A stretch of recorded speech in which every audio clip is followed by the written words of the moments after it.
que vous m'entendez? Bonjour tout le monde.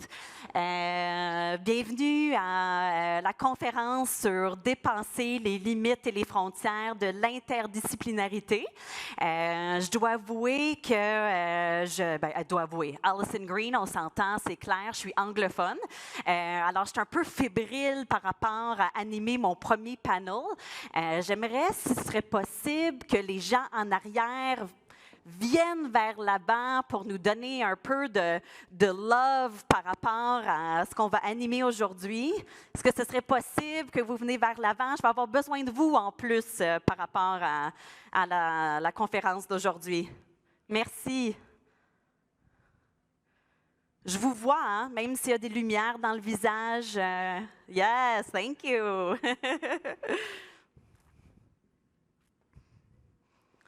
Alors, je me présente, Alison Green, je suis la fondatrice et la PDG de Bien Chez Soi. Bien Chez Soi, c'est la plus grosse compagnie de soins à domicile au Québec. On a 42 points de service, à peu près 1000 bienveillants qui aident leurs gens dans leur domicile. Je suis aussi la fondatrice et vice-présidente de l'Association des soins à domicile du Québec et je suis lauréate Femme d'affaires du Québec en 2022. Dans cette conférence, on va parler, comme je vous avais dit, là, de dépasser les limites des choses qu'on voit en avant de nous dans notre réseau de santé. Comment est-ce qu'on peut penser autrement à inspirer et créer un mouvement positif pour notre réseau de santé. J'ai la chance dans les dernières années de contribuer à ce mouvement-là et de voir ce mouvement-là de concurrents, de collaborateurs, de tous les gens du réseau qui veulent travailler ensemble pour une première fois vers un better outcomes, un meilleur avenir pour notre réseau de santé. Que ce soit le public, le privé, le communautaire, on veut tous que notre réseau de santé puisse créer de l'accessibilité aux soins à notre population. Dans les 2 derniers jours, on a eu la chance d'avoir quand même une couple d'événements par rapport à l'interdisciplinarité. En fait, je vais prendre une mini-pause. Comme je vous ai dit, je suis anglophone. Ils ont décidé de me demander d'animer un panel, ne pas me disant ça allait quoi être le titre de mon panel. Alors, j'ai su dans la dernière semaine qu'ils m'ont mis le mot interdisciplinarité comme titre. Alors, j'aurais besoin de votre aide, en fait, aujourd'hui. On va déjà commencer à décloisonner nos carrés de sable, à travailler, à collaborer ensemble. Et à chaque fois que j'ai besoin de dire quand je dis inter, vous allez dire disciplinarité. Est-ce que vous êtes d'accord? OK, alors on essaye. Inter? Yes, merci. Tu vois, on décloisonne déjà, on est déjà en train de dépasser les limites et les frontières de nos métiers. J'ai la chance, je dis j'ai la chance beaucoup, évidemment, j'ai beaucoup de chance, il faut croire, de travailler dans le soin à domicile, comme je vous avais dit. Ce qui est magique un peu dans le soin à domicile, parce qu'on est dans l'environnement, dans le lieu, le milieu du bénéficiaire qu'on dit, c'est que j'ai la chance de pouvoir déjà travailler avec tous les différents professionnels de la santé. Dans le soin à domicile, on travaille avec les ergos, on travaille avec les TS, on travaille avec des infirmières, on travaille avec les docteurs, on travaille vraiment avec le réseau de la santé pour nous assurer que le patient est au centre de nos décisions. Je pense que ce n'est pas nécessairement la même pratique dans tous les métiers, dans tous les milieux. Puis aujourd'hui, on va avoir nos merveilleux panélistes qui vont venir nous parler de la façon que eux, dans leur métier, ils pratiquent, ils innovent et ils inspirent les gens autour d'eux dans cette relation de travailler ensemble dans un même milieu. Je vous présente maintenant nos panélistes. Alors, je présente en premier Moses Boashi, pharmacien entrepreneur et fondateur de PharmaCoach. Jean-Nicolas Chagnon, adjoint au médecin et co-directeur de l'Association canadienne des adjoints aux médecins. Bonjour tout le monde. Sarah Baribeau, cofondatrice et présidente de Bougette et Placotine et kinésiologue. Elle est aussi ambassadrice de la Faculté des sciences de l'activité physique de l'Université de Sherbrooke en 2022. Et non le moindre, Dr Guillaume Corbin, chiropraticien et vice-président du conseil d'administration de l'Association des chiropraticiens du Québec. Ouais.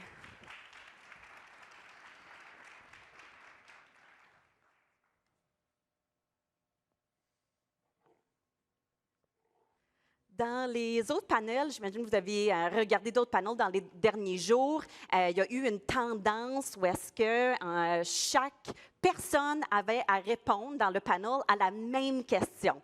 Alors, voir des points de vue différents, mais par rapport à un même questionnement. Nous, on a décidé de faire un peu différemment, où est-ce que chaque panéliste, en fait, a décidé de leur propre question pour être en mesure de vraiment mettre en lumière leur force par rapport à la thématique dont on va parler aujourd'hui. Alors, je vais maintenant m'asseoir. On va commencer avec Moses. Quand on parle d'inspiration, d'innovation, de dépasser les limites, c'est sûr qu'étant entrepreneur, je pense à l'entrepreneuriat. Ouais. J'ai étudié pour moi-même en athletic therapy, mais je voulais tellement aider les gens que j'ai amené ma pratique à dépasser les limites et créer le plus gros réseau de soins à domicile. Alors, je serais curieuse d'entendre ton histoire. En tant que professionnel de la santé, comment pouvons-nous faire rayonner notre profession en l'adaptant à soi, mais avoir un impact encore plus positif sur notre société? Tu veux entendre mon histoire? Vous voulez entendre mon histoire?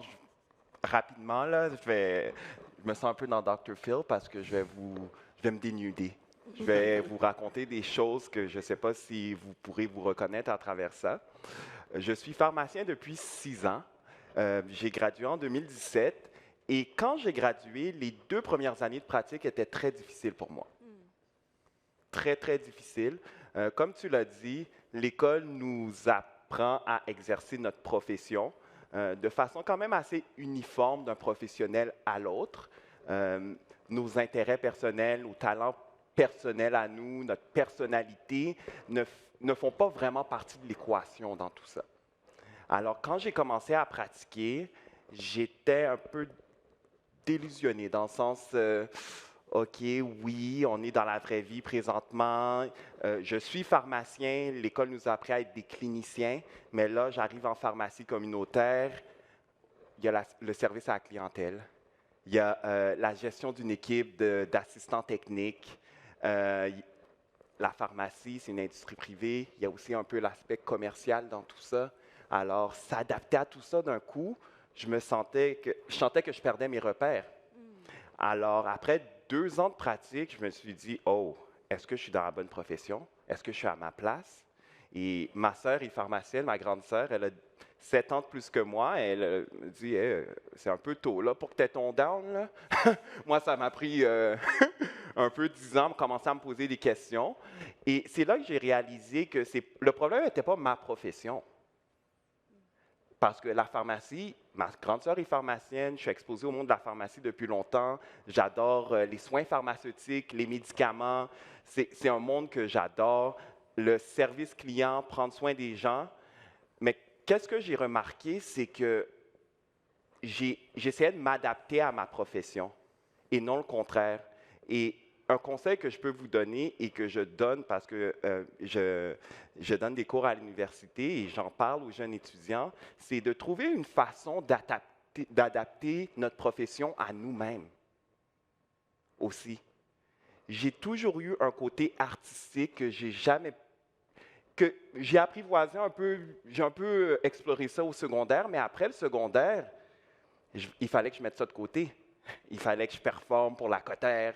Il fallait que je réponde aux attentes de mes parents qui paient mes frais de scolarité. Alors, ce côté-là, je n'ai jamais pu l'apprivoiser. Et c'est quand je suis devenu pharmacien que j'ai eu mon down, que j'ai réalisé que pourquoi je ne trouve pas une façon de marier mes intérêts personnels, mes talents, alors mon côté artistique, avec ma profession. Et c'est là que je suis arrivé avec l'idée de faire des capsules en ligne. Je suis arrivé avec l'idée du Pharma Coach. Alors, ma mission personnelle qui est d'informer la clientèle et sensibiliser par rapport à la santé, mais en ajoutant ma touche personnelle à moi. Alors, mon côté un peu humoristique, mon côté créatif et mon côté rassembleur. J'ai toujours été quelqu'un qui aime s'entourer des gens, qui aime faire ressortir le meilleur des autres. Alors, je me suis dit, c'est une opportunité pour mettre en lumière mes collègues pharmaciens, les assistants techniques qui sont souvent dans l'ombre, mes autres professionnels de la santé, nos collègues médecins, infirmières, chiropraticiens, adjoints de médecins. C'est ça le terme? Au médecin. Au médecin, pas adjoint médical, adjoint au médecin, kinésiologue. C'est une façon pour faire rayonner tout le monde. Et j'ai adapté cette façon à ma manière.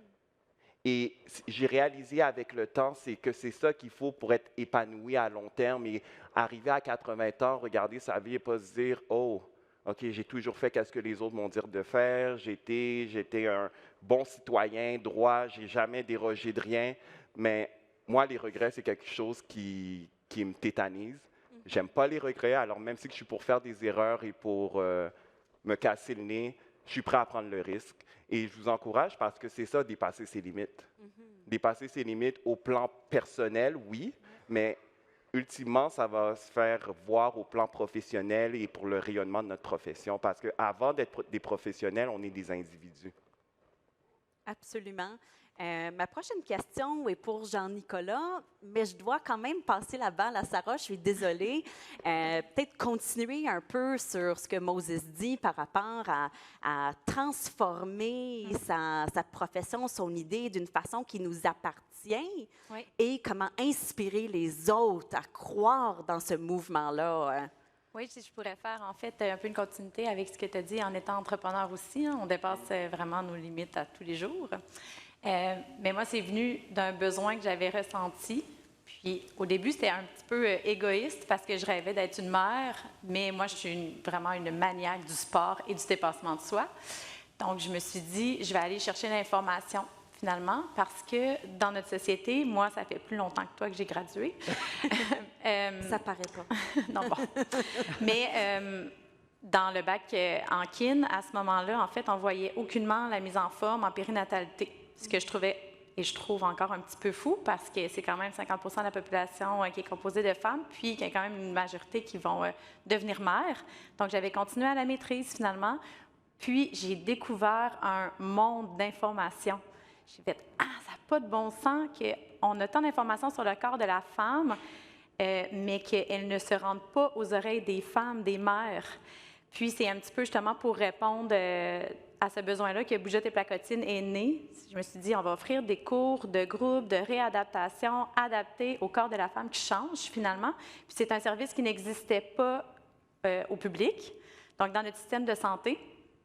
Et c'est vraiment pour éduquer, un peu comme qu'est-ce que tu fais, Moses, avec tes capsules, éduquer la femme face à son propre corps, travailler en prévention. Puis quand je dis travailler en prévention, ce que je dis souvent à mes clientes, c'est vous n'avez pas de problème, vous vivez bien votre maternité, puis vous ne le savez pas, mais c'est probablement parce que vous êtes ici que vous ne vivez pas de tant de problématiques. Donc, c'est de renverser un petit peu la vapeur, de dire on va arrêter d'attendre qu'il y ait des problèmes, puis on va prendre en charge finalement un besoin qui est existant, mais qu'on ne s'occupe pas présentement. Absolument. Avant de passer à la question de Jean-Nicolas, je veux juste m'assurer que vous suivez tous. Inter. Awesome. Disciplinarité. Merci, merci. C'est vrai, panel.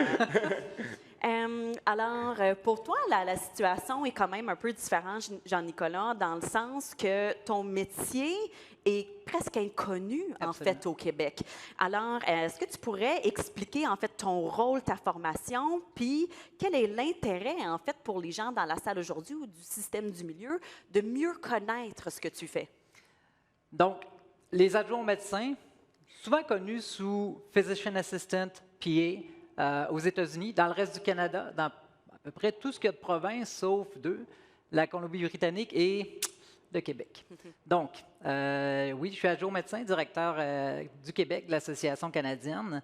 22 ans de service en tant que militaire, près de 10 ans de pratique comme adjoint médecin titulaire de maîtrise dans ma profession. J'ai plus de 10 déploiements outre-mer, incluant l'Afghanistan, l'Irak, la moitié de ma carrière avec les forces spéciales. Donc, toujours dans le domaine médical. J'ai déployé de façon totalement indépendante et autonome en Irak en tant qu'autorité médicale senior, en charge de groupes je ne veux pas dire troupes de choc, là, mais de troupes des forces spéciales déployées là-bas. Qu'est-ce qu'un adjoint médecin? Au Québec, on a évidemment les médecins qui sont nos cliniciens, le centre de la profession médicale. On a maintenant nos IPS qui sont extraordinaires, qui ont aidé beaucoup à l'accessibilité aux soins de première ligne, aux soins même de spécialité pour certains cas pour les Québécois. Et dans le reste du Canada, il y a les adjoints médecins. Qu'est-ce que l'adjoint médecin? C'est l'extension du médecin. Donc, on sait que les médecins sont overloadés, surtout en première ligne. Ils ont beaucoup de travail, voient beaucoup de patients, il y a beaucoup de niveaux de soins nécessaires. L'adjoint médecin vient suppléer et étendre, dans le fond, la couverture qu'un médecin peut donner. Qu'est-ce qu'un adjoint médecin fait? La même chose que vous pourriez voir un médecin. Donc, on fait des histoires cliniques, on fait évidemment des examens physiques, on établit des plans de traitement, on prescrit. La grande différence, c'est qu'on travaille toujours en collaboration, en association avec nos médecins superviseurs ou nos médecins associés. Donc, c'est un peu, en tout respect pour mes collègues médecins, c'est un petit peu comme si j'étais un résident à vie. Imaginez dans les régions plus éloignées qui n'ont pas la chance d'avoir une équipe universitaire avec des résidents qui sont là pour aider au flot de patients puis aux choses, d'avoir quelqu'un qui, pendant 10 ans, 20 ans, ça fait 10 ans que je fais ça, là, qui travaille avec un médecin, qui peut aider à prendre ce surplus-là, ça le fait une grande différence. En fait, le Conference Board du Canada estime à près de 30 d'économie de temps pour les médecins qui travaillent avec des adjoints médecins. C'est énormément de temps. C'est 30 de temps que les médecins peuvent prendre pour voir des cas soit plus lourds, soit prendre du temps pour eux. Parce que, voilà, dans notre société moderne, Dieu merci, le temps passé avec nos familles puis avec les gens qu'on aime est important. Puis les médecins qui font du 100-120 heures semaine, je pense qu'on est passé outre ça. L'adjoint médecin vient aider à ça. Les médecins avec qui je travaille, quand ils partent une semaine ou deux en congé, il n'y a pas de stress. Je suis là. Je suis les mêmes patients. J'ai mes patients à moi qui sont en collaboration aussi avec les médecins. Je suis leur laboratoire, leur imagerie médicale et tout. Donc, on aide au bien-être des médecins, on aide au bien-être de la population. Et malheureusement, au Québec, on n'est encore pas tout à fait présent. Donc, voilà, c'est ce que je fais. Merci énormément. On a tous appris, c'est sûr, sur ta profession. Je serais curieuse, par contre, de pousser, toi, comme individu de ta profession, qu'est-ce que tu as fait pour dépasser tes propres limites par rapport à ta contribution à créer de l'accessibilité aux soins? Est-ce que tu aurais une histoire que tu pourrais partager avec nous? C'est pas une question plantée. Donc, en 2015, j'ai eu la chance de voyager dans le Grand Nord canadien, dans plusieurs municipalités, mais une qui m'a frappé. Je suis avec la Marine canadienne. Donc, les parties d'Halifax, on a passé le Labrador, on a vu des icebergs, des ours polaires, c'est extraordinaire. On est monté jusqu'à Palm Inlet, au nord de la terre de Baffin. J'ai débarqué du navire et j'ai été frappé par la détresse de nos communautés des Premières Nations, nos communautés inuites. J'avais vécu l'Afghanistan, j'avais vécu l'Afrique, j'avais vu déjà beaucoup de détresse. Ça m'a frappé de voir dans mon pays, au Canada, il y avait autant de besoins. Puis je m'étais dit, j'étais un jeune adjoint médecin, un jeune pilier à l'époque, je m'étais dit, quand je vais revenir puis que je vais prendre ma retraite, en passant, retraité, là, il me reste plusieurs années loin de encore ça, bonnes. là. Oui, c'est correct. Là. T'as pas un cheveu gris. Non. Je m'étais dit, si je peux contribuer à améliorer l'accès aux soins à ces communautés-là, ben, je vais le faire. J'ai eu la chance d'être contacté par le Cree Health Board il y a de ça quelques mois, et on essaie en ce moment de développer un programme pour intégrer les adjoints médecins à l'équipe de soins du Cree Health Board en région 18 au Québec. Nous serions les premiers à pouvoir travailler en collaboration avec les médecins pour aider les gens en région éloignée. Pour nous, c'est un premier pas. On est encore loin de la coupe aux lèvres, mais c'est un premier pas, puis c'est un pas qui, pour moi, me tient à cœur pour des communautés qui sont en grand besoin. Voilà. Félicitations. J'aurais une petite question rapidement. Yeah, of course. Quelle est la formation pour devenir adjoint au médecin? C'est une bonne question. En fait, vous allez voir les différences. On se fait toujours poser la question, ouais, mais pourquoi vous n'êtes pas IPS? Pourquoi?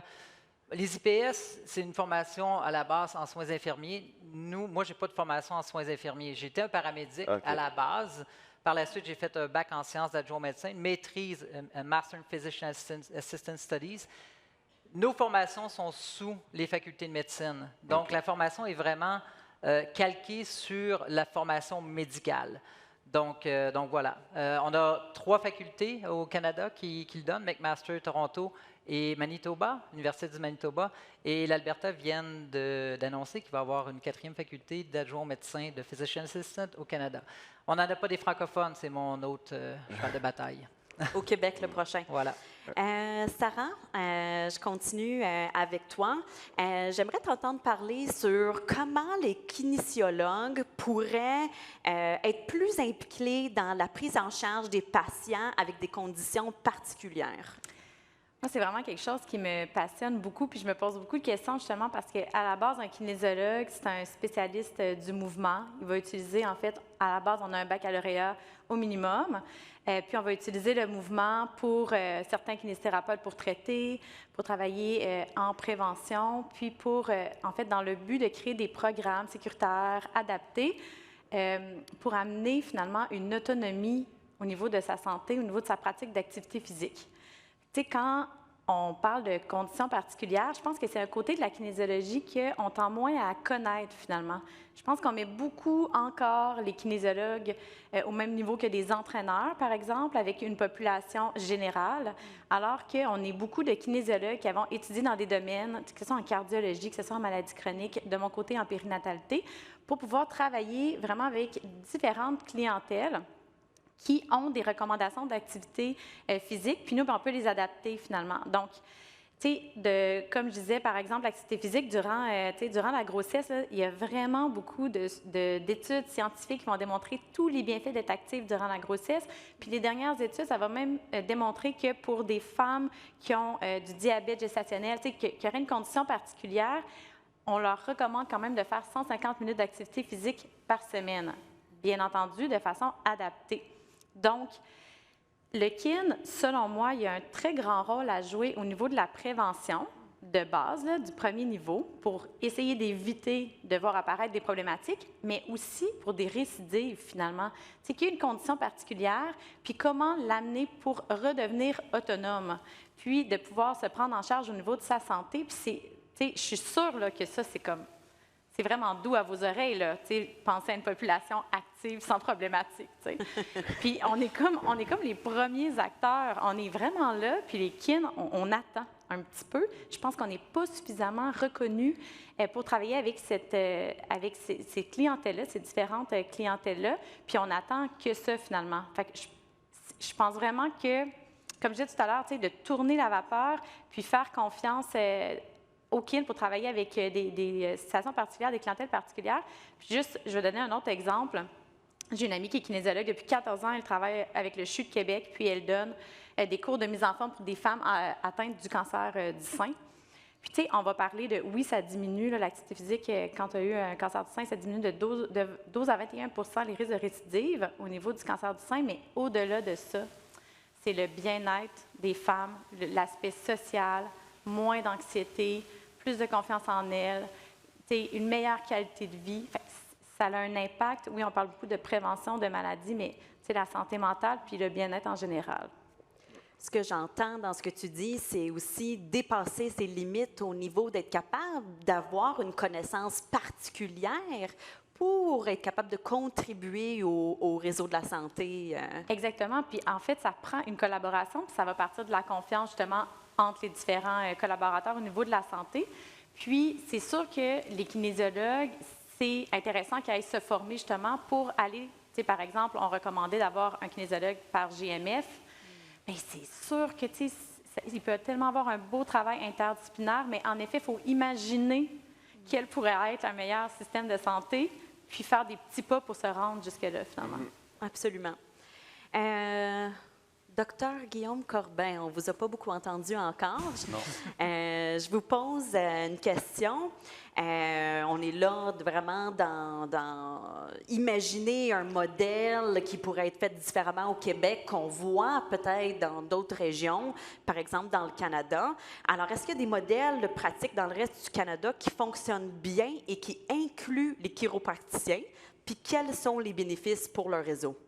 En fait, ce qui est extraordinaire dans le reste du Canada, c'est qu'il existe des programmes dans chaque province qui incluent des chiropraticiens. Pourquoi l'exemple d'Ontario? Parce que c'est nos voisins. Puis il y a des exemples au Nouveau-Brunswick aussi que je vais pouvoir parler tantôt. Pour comprendre comment le chiropraticien peut bien s'intégrer dans une équipe de soins, il faut à la base connaître la formation. Parce que beaucoup de gens, chiropraticiens, c'est un peu nébuleux pour plusieurs, il faut l'avouer. Le programme se donne depuis 25 ans au Québec seulement. C'est peut-être une des raisons. Avant, il fallait s'exiler à Toronto, aux États-Unis. Alors, c'est un doctorat de premier cycle en chiropratique à l'UQTR. Donc, notre formation nous amène à établir un diagnostic, un plan de soins, comme on parlait tantôt. Arrive aussi des connaissances pour prescrire, analyser et prendre des radiographies et prescrire aussi de l'imagerie avancée. Ça, c'est des gens ne le savent pas. On le dit à nos patients régulièrement, puis « Ah oui, je ne savais pas ». Puis c'est normal. On est là pour, évidemment, expliquer ça aux gens. Dans l'interdisciplinarité, quand j'ai su que je faisais partie d'un panel d'interdisciplinarité, je me suis souvenu d'un sondage léger qu'on a fait à la profession chiropratique il y a quelques mois. Et puis, on posait la question suivante, de quelle façon on interagit avec les autres professionnels? Alors, ce qui est extraordinaire, juste ça fait quelques mois seulement, ce qui est extraordinaire, c'est qu'on le fait déjà. On le fait déjà bien. Donc, tous les professionnels de la santé, autant on réfère qu'on se fait référer par les autres professionnels. Donc, ça nous a bien plu, mais nous savons très bien que c'est juste la pointe de l'iceberg. C'est une évidence parce qu'il y a tellement de choses à faire qu'on peut faire mieux, mais au moins, il y a une base. Ça, je trouve ça intéressant. Alors, ce qui se fait en Ontario, si on revient à ça, il y a des Rapid Access Clinics. Okay. Il y a des cliniques MSK, MSK musculo-squelettique, je pense que MSK c'est en anglais, qui fait en sorte que comment on peut prendre bien en charge les patients aux prises avec des problèmes musculo-squelettiques. Et puis, les chiropraticiens sont dans ces équipes-là. Ça marche super bien. Et puis, ces études-là démontrent quoi? Une satisfaction de la clientèle, c'est très important. Augmentation de la qualité de vie, diminution de la prise des opioïdes, diminution aussi de la prise des imageries inutiles. On parlait tantôt de ça au panel précédent. La pertinence. La pertinence. Alors, ça fonctionne super bien. Moi, ça m'excite parce que je me dis qu'au Québec, c'est le même principe que pour monsieur ici. C'est comme si au Québec, il y avait un retard à ce niveau-là. Puis c'est correct, on en parle, on trouve des solutions, on se met ensemble, puis on est tous excités de travailler en disciplinarité. Je vous ai pris, là, je vous ai pris de court. Mais je trouve ça intéressant parce qu'on entend souvent ça de remettre le patient au centre de nos décisions.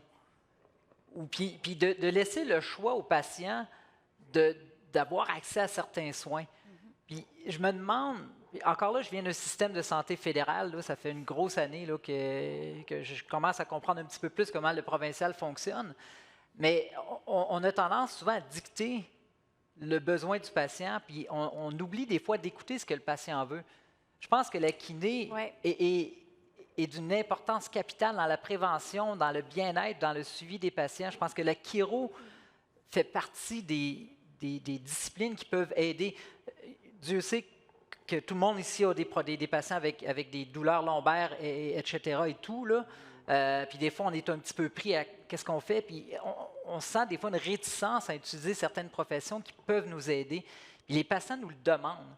Au niveau fédéral, pour nous, la Défense nationale, les militaires n'ont pas accès d'emblée à de la chiropratie.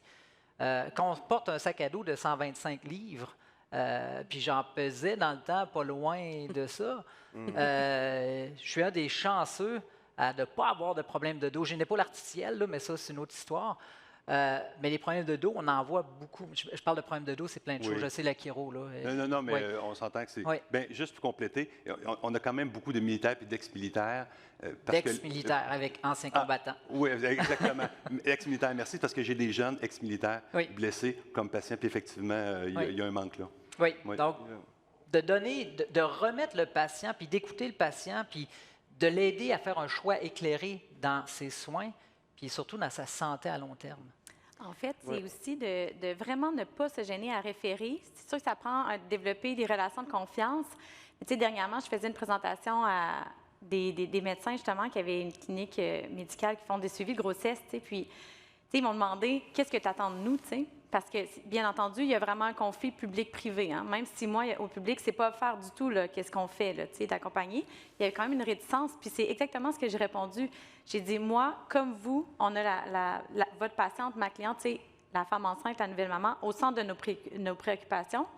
Donnez-lui mon dépliant, tu sais, parce qu'on est tous des kinésiologues, on va toutes les accompagner, personnifier notre approche avec elle, adapter, l'accompagner, lui faire ses exercices, hein, parce que c'est pas juste prescrire, c'est les faire, les exercices qui donnent des résultats. Ça, quand on va comprendre ça, laissez-la décider si elle veut venir ou non. Ouais. Je me disais, pourquoi il faut que je convainque? Je pense qu'on peut aussi, ça commence en responsabilisant aussi, puis en référant.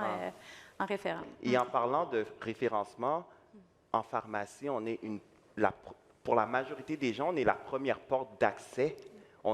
S'il y a première ligne, la pharmacie est comme la ligne préliminaire. Oui, On est carrément au front parce qu'il y a des pharmacies à chaque coin de rue. Les pharmacies sont ouvertes tous les jours. Il y a un pharmacien. Demain, je travaille de 8 à 22 heures, un samedi. Alors, ça, c'est de l'accessibilité. Souvent, en tant que pharmacien, notre rôle, c'est ça. Les gens viennent nous voir pour des conseils. Ils pensent qu'on peut tout régler. On est des encyclopédies. Ils viennent pour leurs problèmes personnels, les problèmes de leur chien, de leur chat. Il faut savoir, on est des dispatchers. Non, ça, c'est pas un problème pour la pharmacie. C'est un problème pour un kinésiologue, un chiro, un médecin. Il faut savoir connaître le rôle de chacun, connaître le caractère de chacun et savoir vraiment quand référer. Parce que souvent, les gens ils ne veulent pas consulter, mais ils pensent souvent médecin, clinique médicale, ils pensent hôpital. Mais savoir qu'il y a d'autres professionnels de la santé dont l'accès aussi est plus rapide, plus facile, c'est quelque chose que les gens doivent savoir. Ouais. Et en pharmacie, souvent, il faut qu'on le sache, nous, en tant que pharmaciens, pour pouvoir pousser les gens à aller voir ces autres professionnels de la santé-là. Je pense dans les 2 derniers jours, dans beaucoup de panels, on entendait ça. Quel est mon carré de sable? Puis quel est le carré de sable des gens qui travaillent dans les milieux connexes pour qu'on puisse s'assurer de bien référer les gens aux bonnes passes, d'être pertinent dans notre investissement de temps et dans les interventions qu'on a. Oui. Je ne sais pas si c'était mentionné durant la fin de semaine dans d'autres panels, du moins, mais apprendre massivement à mieux se connaître, massivement, s'asseoir ensemble dans les communautés, dans les associations professionnelles, parce que et les ordres professionnels, ça va faire une grosse différence. Pas juste, OK, j'en connais un, ou va voir lui. Tu sais, on entend ça souvent, voilà, cette pharmacie-là, ce pharmacien-là, je le connais. Va voir un pharmacien. On se connaît, on le sait que c'est son compétent.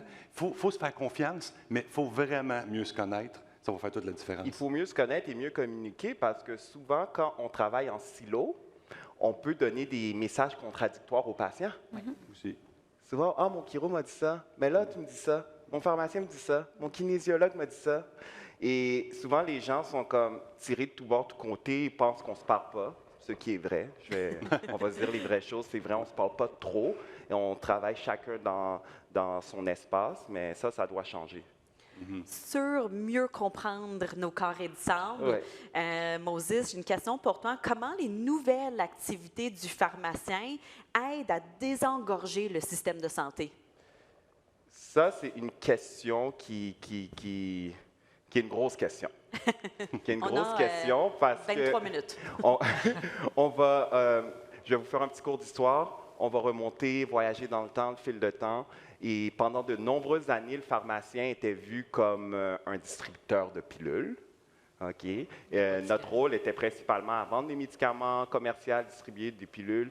Notre expertise du médicament, notre compétence clinique n'était pas nécessairement mis de l'avant auprès du public, auprès des autres professionnels et même auprès du gouvernement. Parce que jusque dans les années 80, on était seulement remboursé, que ce soit par les assurances privées ou par le gouvernement, pour la distribution. La distribution. On avait les connaissances, on est les experts du médicament, mais c'est la distribution qui était mise de l'avant. Et à partir des années 80, on a commencé à débloquer un acte clinique qui est les opinions pharmaceutiques. Le pharmacien était mandaté à faire des suggestions aux médecins. Quand on détectait un problème dans la thérapie médicamenteuse, il fallait envoyer des fax d'opinion, augmenter la dose, diminuer, cesser, remplacer, substituer, fax. Hein? Tu en reçois des fax de pharmaciens. Oui. Fac, on était très limité. On était très limité sur qu'est-ce qu'on pouvait faire cliniquement. Et c'est triste de le dire, mais il fallait attendre 35 ans pour qu'on ait enfin une loi qui nous permettait d'exercer au top de notre compétence, au top de notre licence, et qui est la loi 41 en 2015.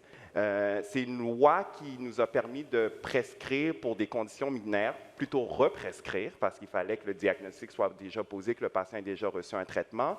On était quand même liés. Il y avait plusieurs conditions qu'il fallait respecter. Il fallait que ça soit prescrit à l'intérieur de 2 ans. Il fallait plein de facteurs d'exclusion. Qu'est-ce qui a aidé beaucoup la population? C'est les prolongations. Alors, les patients orphelins, les gens qui ont perdu leur médecin de famille, ça a aidé le fait maintenant que le pharmacien peut prolonger. Et on pouvait faire des ajustements de doses de façon autonome. Mais qu'est-ce qui était très limitant avec cette loi-là? On va se le dire, je sais qu'on est dans des secteurs privés, on présente des factures aux patients. Il fallait que les patients payent.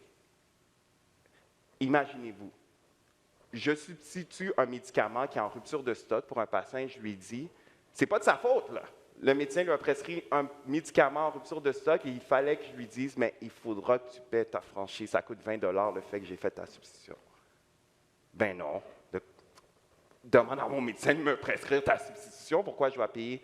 Alors, c'était très limitant. C'est avec la pandémie. On dit souvent qu'il faut une crise pour faire avancer les choses. La pandémie était le catalyseur qui a fait débloquer toutes ces limites par rapport à la loi 41. Maintenant, on a la loi 31. Alors, tout ce qui est franchise, ça a été aboli. Tout ce qui est conditions, les critères d'exclusion, on a plus de lousse maintenant, on a plus d'autonomie.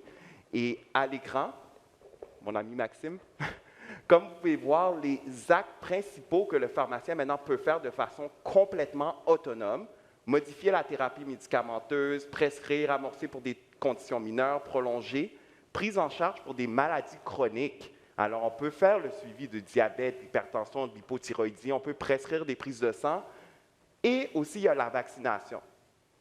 Comme vous pouvez voir, en 2021 à 2022, il y a eu une augmentation, surtout pour ajuster des doses de médicaments, de plus de 219 %. Alors, les choses avancent vite. Et comme vous pouvez voir dans l'axe des Y, on parle, c'est des actes cliniques qui sont faits à coût de centaines de milliers, et c'est des millions d'actes qui sont faits par année par des pharmaciens. Alors, vous devez dire, pour chacun de ces actes-là, c'est des visites inutiles à l'hôpital ou en clinique médicale qui ont été évitées. Et je vais vous dire la vérité, c'est des actes qui sont faits par les médecins, mais ça coûte toujours moins cher que ce soit un pharmacien qui le fasse. Ça coûte moins cher au système de santé quand c'est fait par un pharmacien que quand c'est fait par un médecin. Ça, c'est clair. Et je peux vous dire aussi qu'on a un défi. Je vais prendre une gorgée d'eau, que le défi nécessite. Notre but, c'est de dépasser les limites. Et laissez-moi vous dire que qu'est-ce que vous avez vu là à l'écran, on est loin de nos limites. On peut faire beaucoup plus que ça. On a un travail interne à faire avec l'organisation de notre pharmacie, le côté distribution, le côté clinique, comment marier les deux. Et aussi, il faut rééduquer les gens. Les gens ont encore tendance à penser que la pharmacie, c'est comme un magasin, un dépanneur. La pharmacie McDo, fast food. Non, il n'y a pas de petite question qui existe. Il faut une analyse, alors il faut faire cette rééducation-là. Absolument. Je pense que Jean-Nicolas. Je trouve ça intéressant parce que tu as amené les vaccins, la pandémie, tout ça. On l'a vécu aussi au niveau de la défense nationale. Moi, j'étais en Irak en 2020. J'ai dû avoir à gérer des éclosions par moi-même, incluant mon équipe complète d'intelligence en pleine opération qui était positif à la COVID. Donc, c'était pas facile. J'étais le seul clinicien là-bas sur le camp. Mais surtout, la vaccination. Initialement, quand les vaccins sont arrivés, on s'était fait dire « Ah non, vous êtes déployés, vous ferez vacciner au Canada. » Je dis « Ben là, j'ai des militaires qui peuvent être infectés par ça. Puis c'est des opérations quand même d'intérêt national. Donc, j'ai réussi à faire venir le Moderna dans le temps. Il fallait garder à -20 du Canada jusqu'en Irak avec tous les systèmes et tout. J'avais été en charge de la vaccination, autant pour l'ambassade à Bagdad que pour toute mon équipe. J'ai été un des rares à vacciner du Johnson & Johnson. Parce que j'avais des collègues américains qui ont dit « Bien, on va vous les fournir parce que vous n'êtes pas capable de les avoir. Ouais. On les a eus assez particuliers. Je suis revenu au Québec et je me suis dit « Bien, je vais mettre mon nom à « Je contribue ». Et on m'a dit non. On m'a dit « Tu n'es pas reconnu ». J'ai dit « Pardon, mais là, il y a des étudiants, puis là, don't quote me, là, en médecine vétérinaire qui donnent des injections. Moi, ça a été non. » Donc, voilà. Quand on dit que oui, puis on a eu une certaine oreille du ministère, puis là, on voit qu'il y a une ouverture à notre profession, puis à ce qu'on est capable, aux capacités qu'on a fait. On l'a fait au fédéral, on l'a fait partout dans le monde, on peut le faire en province aussi. Absolument. Ouais. Un bel exemple de pas dépasser les limites. J'aurais une question, à peu près la même question pour Guillaume et pour Sarah. De quelle façon, en mettant votre expertise à profit, de mieux le comprendre, est-ce qu'on pourrait permettre l'innovation de notre système de santé? Vas-y, Guillaume. Bien, allons-y, je voulais être poli. Oui, en fait, tantôt, je parlais du Nouveau-Brunswick, puis ça m'excite parce qu'il y a tellement de belles choses là. Comme j'expliquais tantôt, c'est pour ça que j'ai parlé de ma formation, parce qu'au Nouveau-Brunswick, il y a une belle façon de désengorger le système. C'est qu'au lieu que le chiropraticien qui a besoin, exemple, d'une imagerie, comme je dis, on peut le prescrire, mais dans le privé seulement, donc le patient n'a pas les sous, va voir son médecin, ça a pris 1 mois, se met sur une liste d'attente. Tout ça pour dire que le chiropraticien prescrit directement là-bas, dans le public. Donc, ça évite une visite inutile chez le médecin. Ça, c'est la première des choses. Ensuite, les visites chez les spécialistes. On sait qu'il y a un nombre de visites chez les spécialistes qui ne sont pas utiles. Et il y a des recherches qui démontrent que s'il y a un triage qui se fait par des chiropraticiens, par exemple, d'autres professionnels aussi, il peut y avoir une diminution du nombre de visites chez les spécialistes parce qu'il y a des visites inutiles. Là, c'est fait des longues listes d'attente, sont surchargées. Puis en plus, ils reçoivent des soins avant, mais ça permet aussi de ne pas avoir eu besoin. Je vais vous donner un exemple concret qui s'est passé cette semaine. J'ai une patiente qui a des engourdissements dans les mains depuis 1 an. Bon, il faut s'imaginer 1 an, là, tous les jours, c'est assez incapacitant. Elle a attendu de voir son spécialiste, le MG, etc. Tout ça pour dire qu'après 1 an, diagnostic, et voilà, syndrome du tunnel carpien, elle vient me voir, on commence les soins. Si elle était venue dès le début, elle n'aurait pas eu besoin de voir le spécialiste, je suis convaincu, parce que ça va déjà mieux, et puis pas eu besoin d'attendre puis de souffrir. Alors ça, concrètement, c'est des gens qui vivent ça. Alors, je pense que c'est important de repenser les choses selon les forces et les expertises de chacun, puis dire comment on peut tous participer, contribuer. Alors ça, c'est un autre bon exemple. Peut-être un autre exemple aussi, on est les seuls au Québec. On parlait du Québec puis de Colombie-Britannique. On aime ça être indépendant au Québec d'une certaine façon, mais des fois, ce n'est pas toujours la bonne chose. On est la seule province au Canada que un accidenté de la route ou du travail ne peut pas voir son chiropraticien sans prescription médicale. Donc, tu as un accidenté de la route, je vais le voir mon chiropraticien, il va m'aider. Non. Tu attends 1 semaine, 2 semaines, 3 semaines, voir ton chiropraticien. Tu as une référence. Des fois, il n'y a pas nécessairement de référence à un professionnel. Alors, le patient vient finalement, puis il paye par lui-même. Mais ça, ça marche comme ça, ici, malheureusement. Et ça fait en sorte que ça dédouble. Ce n'est pas le patient en premier. Ce n'est pas la façon la plus efficace.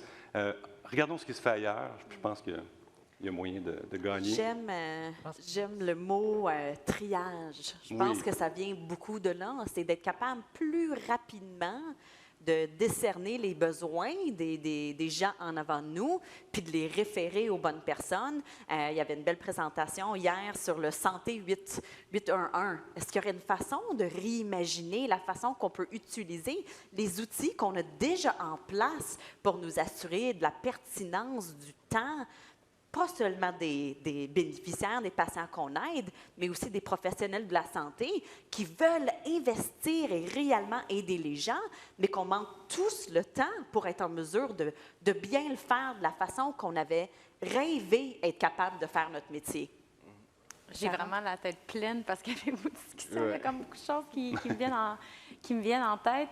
Mais c'est sûr que, je vais donner encore une fois l'exemple au niveau de mon domaine, tu sais, c'est vraiment, il y a eu des études qui ont été faites récemment, puis des nouvelles recommandations d'activité physique durant la grossesse.